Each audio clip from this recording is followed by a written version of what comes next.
მოგესალმებით, ეთერშია სივრცე დიალოგისთვის, მე ჟურნალისტი ნინო ვაშალომიძე ვარ.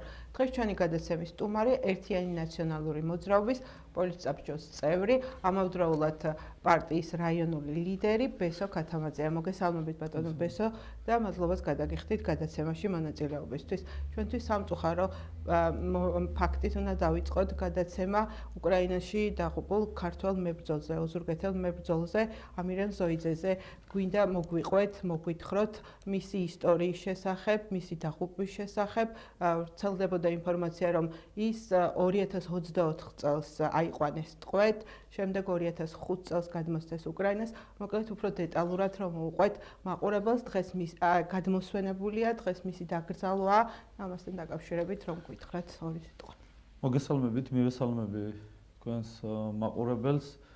ნამდვილად მძიმე დღეა დღეს, მემშვიდობებით გმირს, რომელმაც საკუთარი სიცოცხლე თავისუფლებისთვის ბრძოლა შესწირა. მძიმე დღეა ოჯახისთვის და უსამძიმრებს მის ოჯახს, მეგობრებს და ეს ფაქტიც შეგვახსენებს იმას, თუ რა ფასად მოდის თავისუფლება და ისტორიაშიც დარჩება ასე. ყოველთვის უნდა გავუფრთხილდეთ ამას, რადგან ეს მონაპოვარი ყოველთვის საფრთხის წინაშეა, როდესაც აგრესორი და ესეთ მძიმე რეგიონში ხდება ესეთი.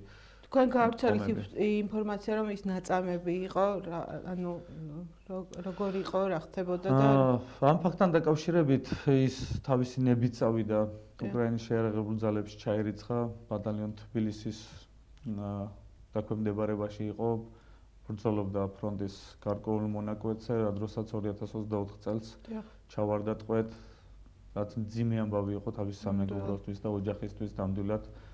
ეს გვახსენებს იმას, თუ როგორი მძიმე და არაკონვენციურ ომს ატარებს რუსეთი იმ შემთხვევაში, როდესაც იმ სიველურეს ავლენს, რომელიც არანაირ კანონქმედებებში აღარ ჯდება, როდესაც ისინი თავის სიველურით იარაღს აღღარუნებენ. სამწუხაროდ რამდენად შესაძლებელი იყო თქვა მისი გაცვლა ცოცხალი რომ იყო და რა ხდებოდა თუ არა მოლაპარაკება და ანუ ამ საკითხთან დაკავშირებითაც უთხრათ მაყურებელს, რა იცით თუ იცით? გაცვლასთან დაკავშირებით რაც შეეხება ეს ფაქტი, ანუ იქ მათი კანონმდებლობით დარეგულირებული აქვს და ანუ ჩვენი ორი თანამებრძოლი, ორი ქართველი სამუდამო პატიმრობა მიჯილია დღეს რუსეთში უკრაინის მხარეს მებრძოლი ბიჭები, რომლებიც ტყვედ ჩავარდნენ და ხნეობას უსურვებ იმ ადამიანებს და მჯერა რომ ერთ დღესაც, როდესაც ეს ბოროტების იმპერია დაეცემა თავისუფლებას, ვიხილავთ ამ ადამიანების, რაც შეეხება ამირან ზოიძის ამბავს, ძალიან სამწუხაროა და მისი ანუ გაუტეხელი სულის და ქართული გამოძახილიდან გამომდინარე არდანებებიდან მომდინარე და პატივს მივაგებთ და დიდება გმირებს. სამწუხაროდ ყველობაში აღსრულა მისი სიცოცხლე, მეც ვერაფერს ვერ ვიტყვი ოჯახის თხოვნით ამ ეტაპზე. ანუ თუ დაკრძალვაში ჩამოდიან თავდაცვის სამინისტროს წარმომადგენლები, იგივე სამსახური, ვეტერანთა სამსახური, ან ამასთან დაკავშირებით თუ გაქვთ ინფორმაცია? ვეტერანთა სახელმწიფო სამსახური ინფორმაციაც გაავრცელა, ოჯახისთანაც კომუნიკაცია ჰქონდათ და პირველი დღიდან ჩართულები არიან ამ პროცესში. დანარჩენი ხამაზეა დამოკიდებული რა კეთილნებას გამოავლენენ ღირსეული დაკრძალვისთვის და იმედია უნებ რომ საპატიო ყარავლით დღეს გავასვენებთ ამირან ზოიძეს. მადლობა დიდი. რომ შევცვალოთ თემა და გადავიდეთ, ნამდვილად სამწუხარო ფაქტია, მაგრამ ცხოვრება გრძელდება. როგორ შეაფასებთ ბოლო მოვლენებს, რაც საქართველოში ხდება? დაჭერები, მასშტაბური, ასევე გამოშვებები, გუშინ ვიხილეთ ჩვენ ბაჩიაშვილის გამოშვება, დაკავება ამავდროულად ელისო კილაძის და ფარცხალაძის კიდევ ბრალის წარდგენა ფარცხალაძეზე, ამასთან დაკავშირებით თქვენი შეფასება და ქვეყანაში ბოლო პერიოდში მიმდინარე მოვლენებთან დაკავშირებით რას გვეტყვით?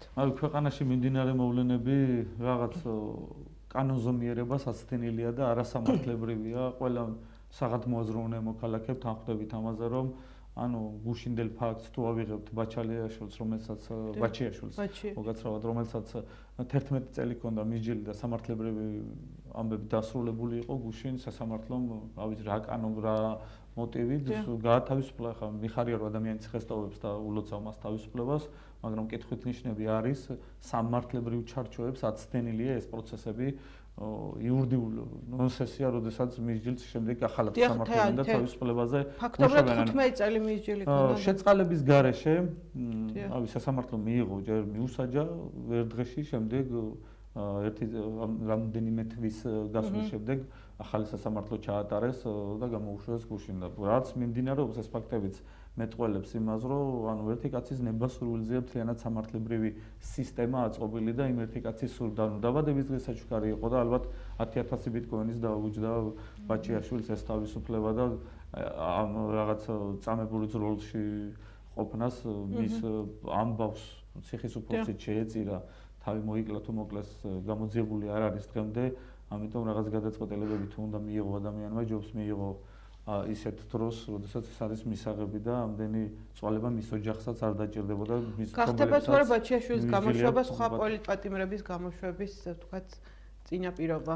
არა მგონია რომ ამ ქვეყანაში მსგავსი რამ მოხდეს, ეს შეიძლება დიდი ვაჭრობის საგანად აქციოს ივანიშვილმა, მხოლოდ როგორც ბელარუსის ლიდერმა გააკეთა და ანუ გუშინდელი ფაქტის მეტყველებს ამას ბაჩიაშვილის გამოშვება, რომ ის ვაჭრობს და ანუ სასარგებლო შედეგის მიღების შემთხვევაში აკეთებს იმ გადაწყვეტილებებს და ისე ანიჭებს თავისუფლებას, რაც მის დღის წესრიგში მოდის.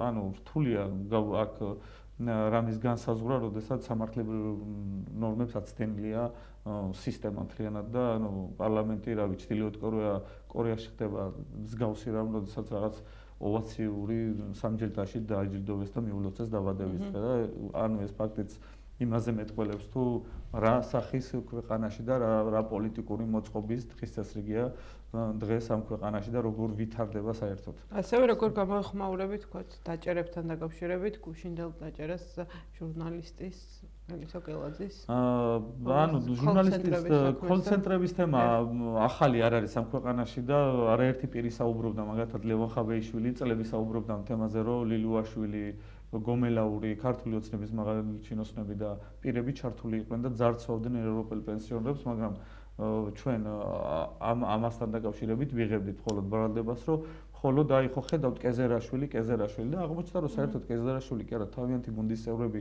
ძარცვავენ ევროპელ მოქალაქეებს და იმ ადამიანებს, ვინც რა ვიცი საკუთარი შრომით რაღაც შექმნა და დააგროვა და ამ ადამიანებს გუშინ გავიგეთ რომ მხოლოდ ერთმა კოლცენტრმა 9 მილიონ ევროზე თუ დოლარზე მეტი მოტყუებით გამოზალეს. შესაბამისად აქ უნდა იყოს ნათელი მოფენილი იმ ფაქტს, რომ ეს არ უნდა იყოს ჟურნალისტის მიმართ პირადი შურისძიება, სამართლებრივად თუ გავყვებით ამ საქმეს, უნდა გამოჩნდეს რა არის მოტივი. დღეს მდგომარეობით ცოტა ბუნდოვანია აქ ჩემი აზრით ის ფაქტი, რომ რა ზედავებიან, ანუ კოლცენტრი მას ჰქონდა, თუ ამ კონცენტრში ლილუაშვილს ეხმარებოდა. ჩვენ რაღაც უნდა დავადგინოთ ნორმა, რა ნორმაში ჭდება მისი მოქმედება და თუ შესაბამისად ახლა მონაწილეობდა ამ თემაში და მათი პიარის თუ მათი სასარგებლო ქმედებებით იყო დაკავებული, შესაბამისად აქ პასუხისმგებლობას არავინ არ უნდა გავექცეთ, მეც და სხვაც თუ ამ ფაქტში მონაწილეობა ნებისმიერ პირს დაუდგინდება, ეს არის ძალიან დიდი დანაშაული, როდესაც შრომელ ადამიანებს ესე სტაცებენ მილიონობით დოლარს და ევროს. აი და დაპატიმრებების და გამოშვების თემა რომ ამოვწუროთ, მოლოდინები რამდენად გაქვთ თქვათ ღარიბაშვილის გამოშვების საპატიმროდან დროზე ადრე რა თქმა უნდა. ღარიბაშვილი ერთ-ერთი მორჩილი და ბატონი ბიძინათი მადლობით იწყებდა დილას და ალბათ დაძინებისასაც ამ ფორმით იძინებდა. რთულია განჭრიტო ის მომავალი, რაც მაგას ელოდება, იმიტომ რომ რაღაც ვერაპატია ეს საკუთარ გუნდშიც, ვერაპატია კობახიძემ და დინარაძემ და რაღაც არ არის მხოლოდ ქართულ ოცნებაში და ბიძინა ივანიშვილის მადლობა საკმარისი იმისთვის, ყველა არის პირი, ვინც საკუთარ რესურსს ამოწურავს და შემდეგ სად იქნება ეს არავის აღარ ანაკლებს. ანუ და ამ ფონზე ჟურნალისტი ქალბატონი დაჭერილი როგორ იყურება საერთაშორისო თვალით, როგორ ჩანს ეს ყველა. ანუ ჩვენ გვყავს მზიამაღლობელი არაერთი ადამიანი დაჭერილი, ოზურგეთლებიც მათ შორის, გუშინ დაემატა ელისო კილაძე, რთულია საერთაშორისო ასპარეზზე ჩვენ გვხედავენ უკვე რაღაც ავტოკრატიას, რომელიც რაღაც ირანის და ჩვენ სამეზობლოში მყოფ ავტოკრატებს გადაუსწრო კიდეც თავისი ქმედებებით. და ამ ფონზე რა რჩება ოპოზიციის მთავარ გამოწვევად დღეს?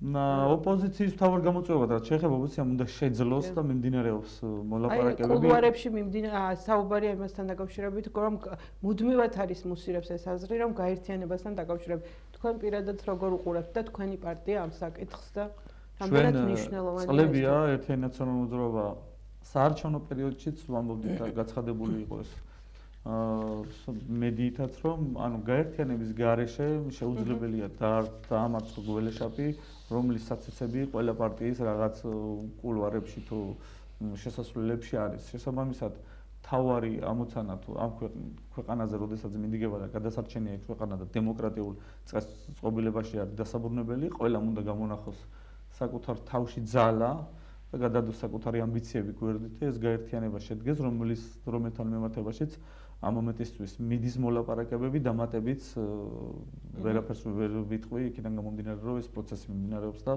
შესაბამისად როდესაც დასრულდება ყველა ფაქტი იქნება ღია. ანუ პარტია თითქმის ყველა პარტია მზაობას გამოთქვას იმასთან დაკავშირებით რომ გაერთიანდეს თუ არიან პარტიები რომლებიც თქვათ რომელიმე პარტიას არ მოიაზრებენ გაერთიანებათა ანუ ეს ერთობა ყველა ამ ერთობაში ყველასთვის კარგი არის შესაბამისად ახლა არიან პარტიები ვინც ქართული ოცნების სატელიტი არის და შესაბამისად იმ ადამიანებს ყოველთვის რაც ბრუდეთ უყურებენ ამ გზას ერთობასთან დაკავშირებით და მათ განსხვავებული კრიტიკული მოსაზრება აქვთ ანუ ეს პოლიტიკური თამაშის ნაწილიც არის როდესაც ქართული ოცნების რაღაც სატელიტს თუ ძალას წარმოადგენენ ფარულად თვითონ დამოუკიდებლებს როგორც საკუთარ თავს უწოდებენ მაგრამ აქ თავარია რომ ღირებულებით ნაწილში ყველა ოპოზიციური პარტია ვინც დასავლურ გზაზე ამ ქვეყანის განვითარებას ხედავს შეძლონ და გაერთიანება მოხდეს ისე რა ფორმითაც ამ მომენტისთვის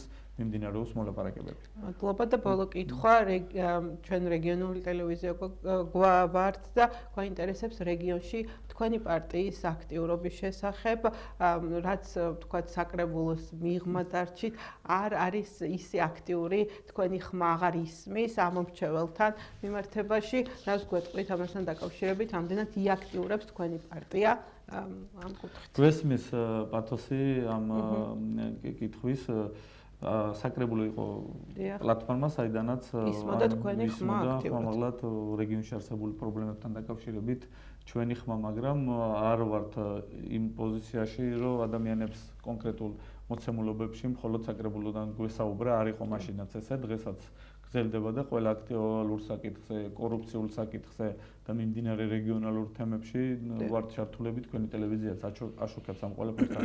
მადლობას გიხდით, შესაბამისად ანუ პოლიტიკური აქტივობა არ არის შეწყვეტილი საკრებულოსგან გამომდინარე. ანუ ვართ ჩართულები ყველა იმ საკითხში, რა საკითხიც რეგიონში მიმდინარეობს, ეს იქნება არაერთი კორუფციული თემა, შესაბამისად ინფრასტრუქტურული პროექტები და არსებული სოციალური პრობლემები ადამიანებს. აი კომუნიკაცია მოსახლეობას და რა ფორმით უფრო აქტიურად რომ გამოჩნდეს თქვენი და თქვენი პარტიის პასუხისმგებლობის ნაწილში მხოლოდ საკრებულოში არ ვართ მოსახლეობის მხრიდან რა მანდატით რა დობის ფაქტორიც ჰქონდა ის არ შეცვლილა და იმ კუთხით ვაგრძელებთ ურთიერთობასაც მეგობრულ დამოკიდებულებასაც პარტიის წევრებთანაც აქტიურ მხარდამჭერებთანაც და უბრალოდ ადამიანებს ვისაც ყოფითი პრობლემები აწუხებს ჩართული ვართ 24 საათი ხედავთ თათია ნიკოლაიშვილის აქტიურობას რეგიონალურ ამბებში და ანუ მედიების როლიც ამაში არის მნიშვნელოვანი რომ